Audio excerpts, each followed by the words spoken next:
In this video I'll show you how to take over a lobby completely on your own, and how to do so without risking turning the match by trying too hard to carry. As always, the match starts with me looking for some early poke damage while I scout the enemy composition, giving me the information required to decide how I should approach the situation. This matchup is quite straightforward, as our team has an advantage at range, while the enemy team wants to close the gap and run us over. This means that my goal is to mark their DPS, to prevent them from taking space, weakening their dive by removing part of the follow-up or just straight up preventing it entirely. With this in mind, our positioning is very concerning as we're pushed too far up, putting us under massive threat for very little reward. All I can do in this situation is put as much pressure as possible while staying safe, hoping my team moves back before they get caught. Can't say I didn't see this coming. This death causes a change of plans. We are now at a numbers disadvantage, meaning that the longer this fight goes on for, the worse it is for us due to having access to less resources than the enemy team, causing us to slowly bleed out. So I choose to go in fast, as we're still in good shape to look for a trade pick.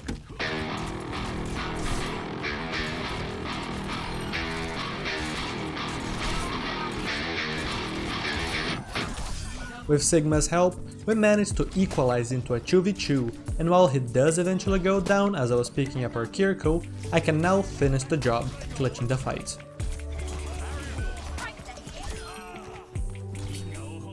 This was a great showcase of the three most important requirements to play like a god. The ability to read the situation accurately, the ability to figure out your best course of action, and the ability to execute your plays. In contrast, this next play shows what happens when you fail all of these. First, their hazard spots my rollout, so I cancel it and end up falling into their disruptor shot, losing half of my health. Not only that, but I choose to push still instead of backing up, not only wasting my cooldowns for very little reward, but also just running the wrong way, causing me to feed for no reason in a fight that Blade would go super hard on.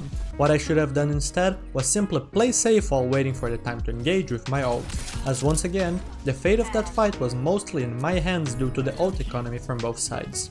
Carrying is a double-edged sword, meaning that trying too hard can cause the opposite effect to happen, hence the importance of the first few steps to avoid such mistakes. Moving on to second point, we're gonna repeat the original plan, mark the dive squad to slow them down, and once a viable target is close enough, I can transition into setting up to go on them.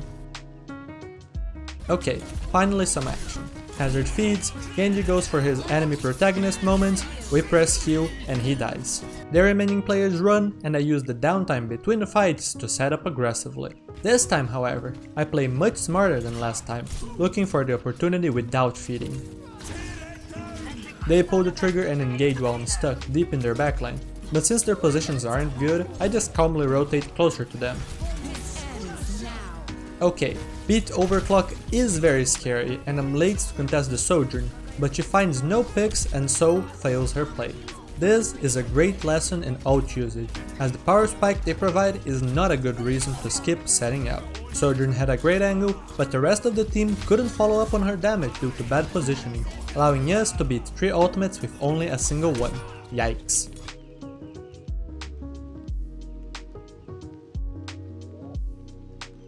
You already know the drill by now.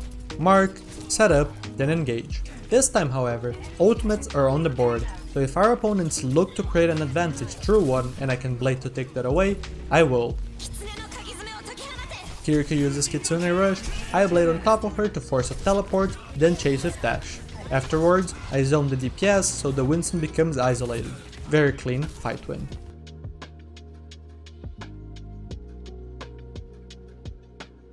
With less than 2 minutes and basically no ults, the enemy team is in trouble, as our defensive advantage is really hard to break. So, feeling the pressure, they rush an engagement without properly setting it up, diving too deep, too early and getting punished for it.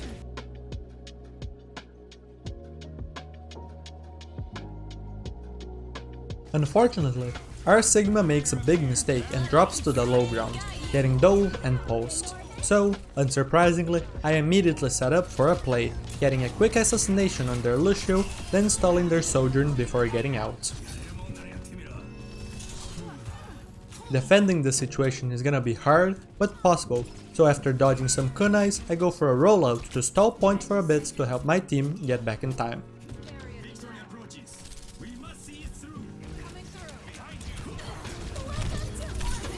Orbital Ray is used for sustain, and both teams use everything since this could be the last fight of the round. With our tank holding the payload and our team getting picked off, I hard commit to try and clutch this, getting good kills on the backline but not enough to turn this around on my own, as I ran out of gas to 1v5. Moving on to third point, the usual game plan changes a bit, since our opponents are aggressively holding space, forcing us to first claim that space before going back to the usual defense routine. Kitsune Rush is used, but since I force Sojourn to rotate away from me and Tracer's moving points, this dive has no teeth to it and we easily deal with it.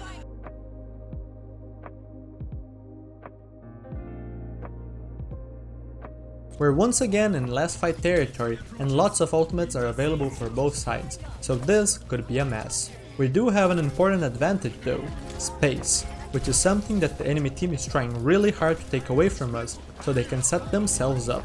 Unfortunately for them, I'm not going to let that happen, opting to go in early despite not having a great opportunity to prevent them from comboing ults for the win. This completely splits the enemy team, making it really hard for them to make an offensive play while we are perfectly capable of doing so, with my backline distraction isolating the Winston once again and causing him to fall before they get beats. Now, all I have to do is finish things up deathmatch style.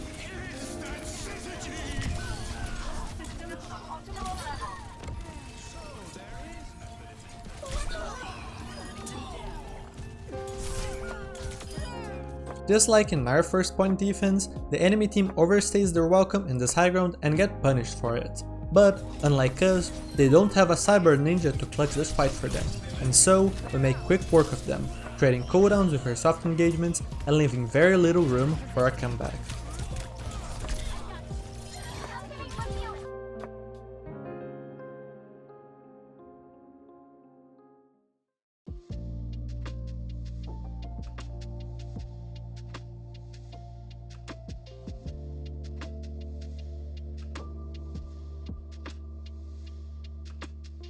Due to the timing of their respawns, we got to take a ton of space on second point. So much in fact, that if we managed to hold it for long enough, we could push the payload far enough up to completely skip one of the fights that usually happens in this part of the map, which would be a massive advantage for us, as we could then save ultimates that would be used to win it to capture the second checkpoint instead.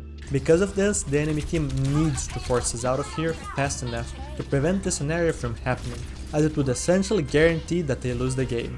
These stakes certainly got to their heads though, as they rush in too quickly to try and claim space that they simply feed while getting nothing in return, allowing us to keep snowballing our advantage.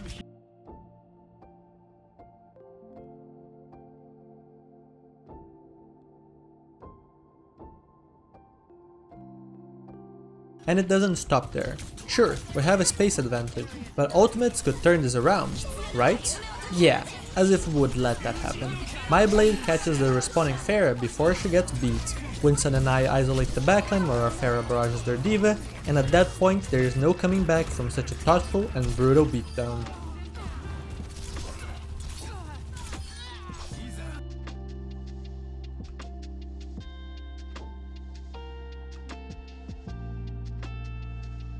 This is it, the home stretch. We have so much time left that it is possible to just wait for a single mistake or an ult economy advantage to win, meaning that our opponents are under a ton of stress, and I will exploit that. Specifically, I'm going to force point as it's extremely safe and the only person that can contest it is the diva, who also needs to contest my team and prevent them from walking on the high ground and taking dangerous positions that could lead to a pick to open up a fight. This is boring, sure, but it's a very high value play, especially when you consider the low cost test, as all I need are a few heals every now and then, and as you can see, the payload is slowly moving up. We're slowly gaining a resource advantage and taking gradually more dangerous positions, eventually forcing out 2 ultimates at no cost on our side due to the non-existent margin for error they have to work with for the rest of this match.